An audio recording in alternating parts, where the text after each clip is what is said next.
हर इंसान के जीवन में एक ऐसा पल आता है जब वह खुद से हार मानने लगता है, जब हालात भारी लगते हैं और रास्ता धुंधला दिखाई देता है। लेकिन उसी पल अगर कोई आवाज हमें संभालती है तो वह है स्वामी विवेकानंद की आवाज। स्वामी विवेकानंद कहते थे, तुम कमजोर नहीं हो, कमजोरी एक भ्रम है। उन्होंने हमें सिखाया कि इंसान की सबसे बड़ी समस्या बाहर की दुनिया नहीं बल्कि उसके अंदर का डर है। बचपन में उनका नाम नरेंद्रनाथ दत्त था। उनके मन में प्रश्न थे, मैं कौन हूँ, मैं क्यों पैदा हुआ हूँ, मेरे जीवन का उद्देश्य क्या है। ये प्रश्न उन्हें रामकृष्ण परमहंस के चरणों तक ले गए, जहां उन्हें जीवन की सच्ची दिशा मिली। स्वामी विवेकानंद मानते थे कि शिक्षा सिर्फ किताबों से नहीं बल्कि चरित्र निर्माण से होती है। वे कहते थे,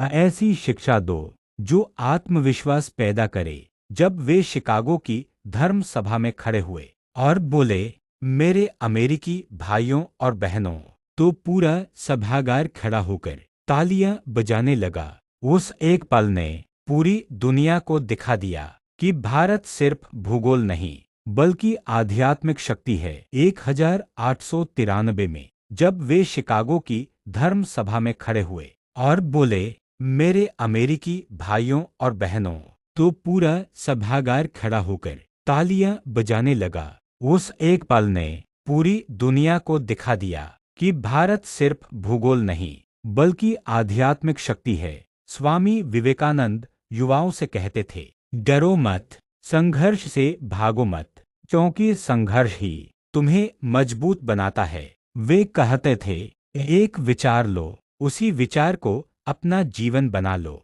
आज अगर तुम्हें लगता है कि तुम पीछे रह गए हो, तो याद रखो, हर महान यात्रा एक छोटे कदम से ही शुरू होती है। आज बड़े सपने देखो, लेकिन शुरुआत आज से करो। अपने मन से कहो, मैं कमजोर नहीं हूँ, मैं डर से बड़ा हूँ, मैं अपने लक्ष्य तक पहुँचूंगा। स्वामी विवेकानंद कहते थे, अगर तुम्हारे अंदर आत्मविश्वास है, चरित्र है और सेवा की भावना है, तो तुम पूरी दुनिया बदल सकते हो। आज का दिन तुम्हें पुकार रहा है, उठो, जागो और अपने अंदर सोई शक्ति को जगा दो। स्वामी विवेकानंद सिर्फ इतिहास नहीं है, वे हर उस इंसान की प्रेरणा है जो हार मानने वाला था लेकिन रुका नहीं। उठो, जागो और तब तक मत रुको जब तक लक्ष्य प्राप्त न हो जा।